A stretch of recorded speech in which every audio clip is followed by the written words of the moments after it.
You remember events that never happened, not because your memory is faulty, but because your brain has decided that storing the truth is too costly. Storing unnecessary things also seems to give you a sense of security for the future. Right now, you only have a version of yourself that exists in your mind. Depending on what you need to believe today, it's a carefully crafted story of you being a hero, a victim, or a misunderstood genius. In this tale, you are completely safe. And the most disturbing part is not that this version is wrong, it's that you don't know where the editing began. Every person living in this world carries a personal mythology, a narrative made up not of facts, but of emotional needs. We don't remember what is, we remember what should be. Because the outcome that hurts us the least is what matters. And over time, the distance between these two realities becomes invisible, even to ourselves. This isn't a flaw in human design, it's the design itself.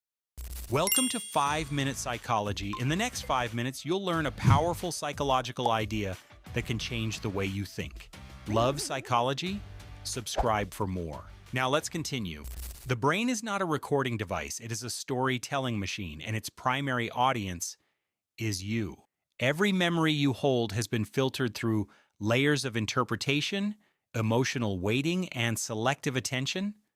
By the time an experience becomes a memory, it has already been edited to fit the story you are telling yourself about who you are. This is called narrative identity, the internalized, evolving story you construct about your life. Psychologists have studied this for decades. What they found is disturbing in its simplicity. People do not discover who they are, they invent it, and then they forget they invented it. Consider how you explain your failures. There is always a reason that protects your self-image. The job you did not get, the interviewer was biased.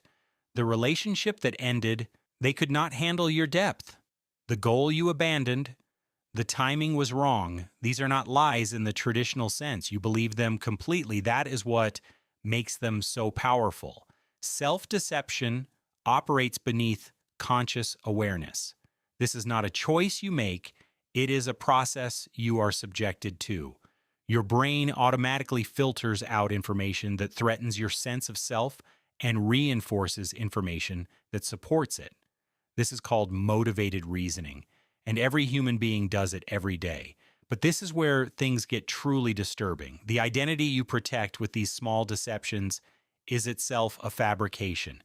You are not defending who you really are. You are defending a story you have told yourself so many times that you forgot it was a story. Your perception of reality shifts. What you believe becomes reality. What you actually experience stops mattering.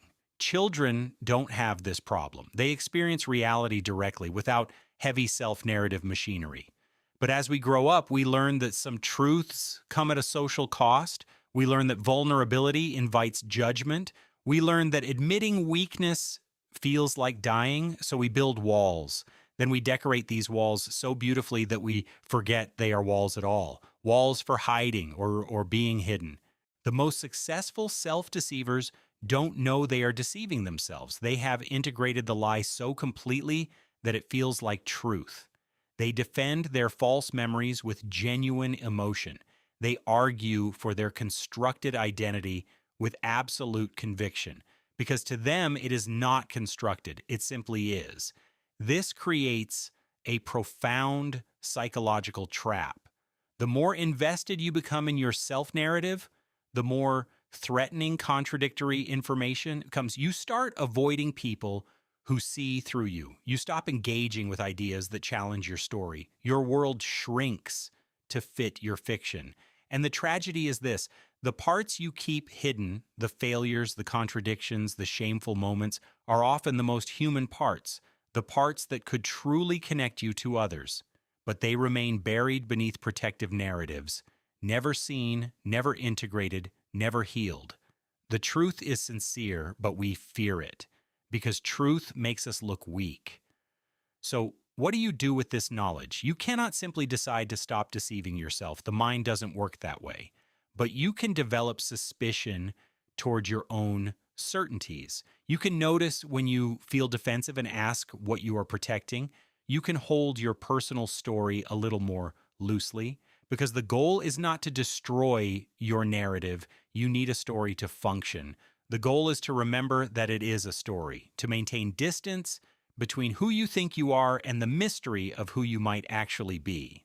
The lies we tell ourselves are not signs of weakness.